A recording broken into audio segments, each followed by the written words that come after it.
और देखिए, पिछले साल 24 नवंबर को संभल में हिंसा हुई थी और उसके बाद से मुख्यमंत्री योगी आदित्यनाथ सख्त है। रिपब्लिक भारत पर ही सीएम योगी आदित्यनाथ ने कहा था कि संभल की सर्जरी होगी और अब सीएम योगी आदित्यनाथ ने साफ कर दिया कि संभल में जो हमारा है उसको हम वापस लेकर रहेंगे।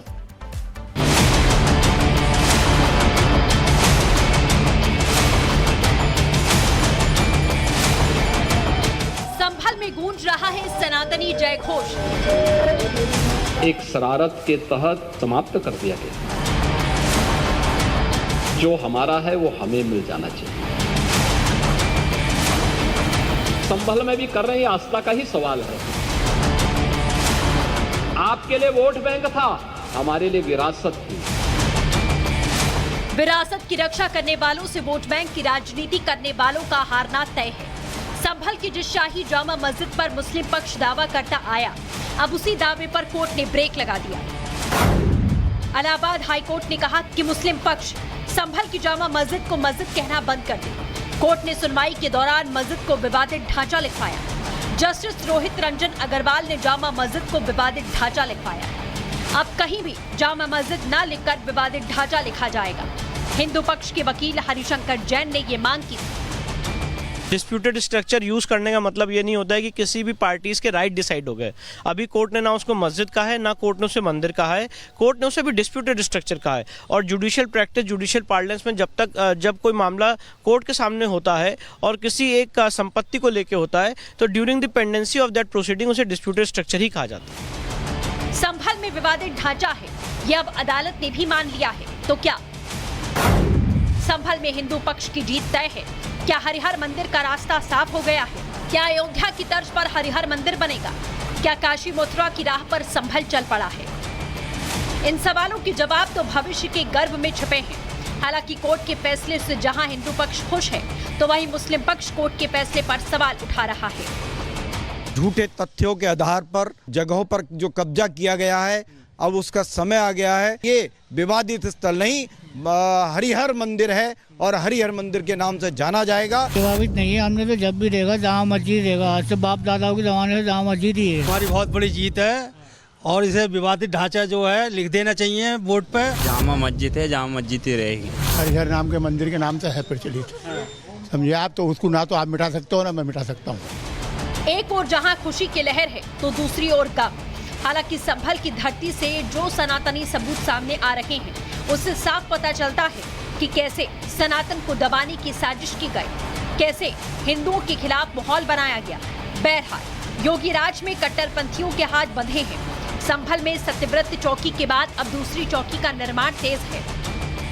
संभल के दीपासरा इलाके में पुलिस द्वारा दूसरी चौकी बनाने का जो काम है वो अब शुरू किया जा रहा है। ये मेरे पीछे आप शाही जामा मस्जिद देख रहे हैं। शाही जामा मस्जिद के ठीक सामने सत्यव्रत चौकी लगभग तैयार है और प्रशासन का साफ तौर पर कहना है कि इस पूरे इलाके में ये चौकी इसलिए भी महत्वपूर्ण है क्योंकि यहाँ से पूरे इलाके पर नजर रखी जा सकती है। फर्स्ट फ्लोर से जब हम यहाँ पर देख रहे हैं तो नीचे आपको निर्माण कार्य होता हुआ नजर आ जाएगा, आपको शाही जामा मस्जिद के ठीक सामने। और इस बीच बड़ी खबर, अबू आजमी विधानसभा से निलंबित किए गए। निलंबन की मांग लगातार की जा रही थी। अबू आजमी को निलंबित किया गया, विधानसभा से निलंबित उन्हें कर दिया गया है।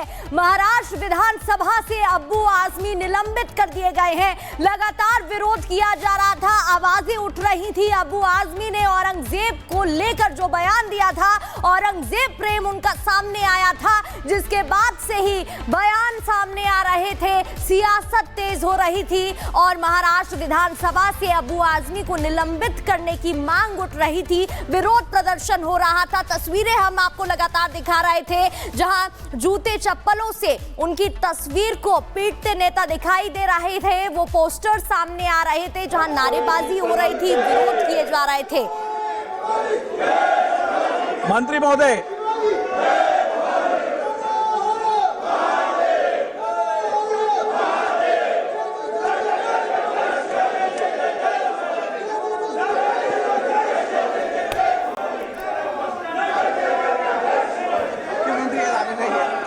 दोन नंबर घ्या, ठीक आहे. एक नंबर आपण नंतर घेऊ. मुख्यमंत्री येत आहेत, आपण 2 नंबर घेऊ. आता लक्षवेधी क्रमांक 2 लक्षवेधी क्रमांक 2 मंत्री कोण आहेत?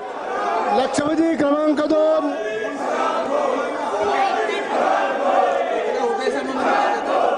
उदय सामंतजी.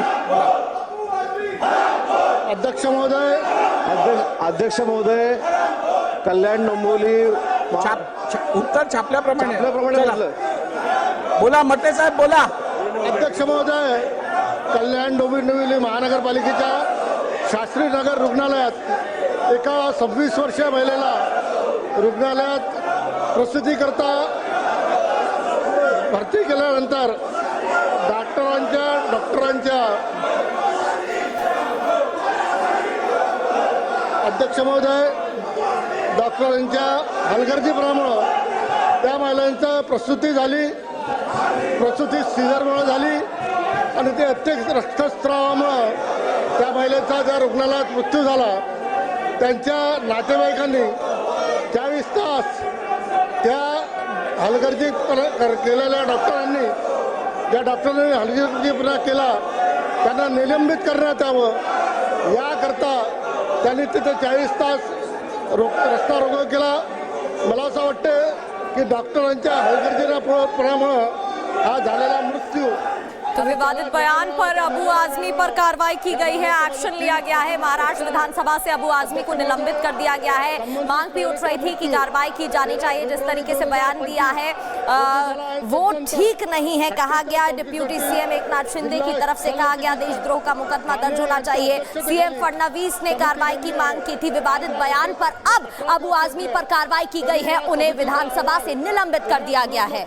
सत्यप्रकाश इस वक्त हमारे साथ जुड़े हुए. सत्यप्रकाश, कार्रवाई का जिक्र कर रहे थे, निलंबन का जिक्र करते हो, निलंबित हो भी गए अबू आजमी. संपण्यापूर्वी शासन घेणार आहे का आणि त्याची माहिती सभागृहाला. देखिए, महाराष्ट्र विधानसभा से अबू आजमी को सस्पेंड कर दिया गया है इस बजट सत्र को लेकर.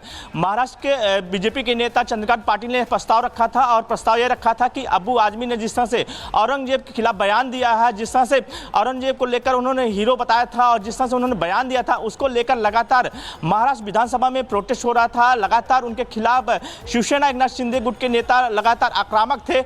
अब महाराष्ट्र विधानसभा से अबू आजमी को सस्पेंड कर दिया गया है. सस्पेंड इसलिए किया गया क्योंकि जिस तरह से अबू आजमी ने औरंगजेब को हीरो बताया था, क्रूर नहीं है, ऐसी बातें बताया था. तो इसके बाद कहीं न कहीं लगातार महाराष्ट्र में विरोध प्रदर्शन चल रहा था और महाराष्ट्र विधानसभा में प्रस्ताव पारित किया गया, जिसके बाद अबू आजमी को सस्पेंड कर दिया गया है.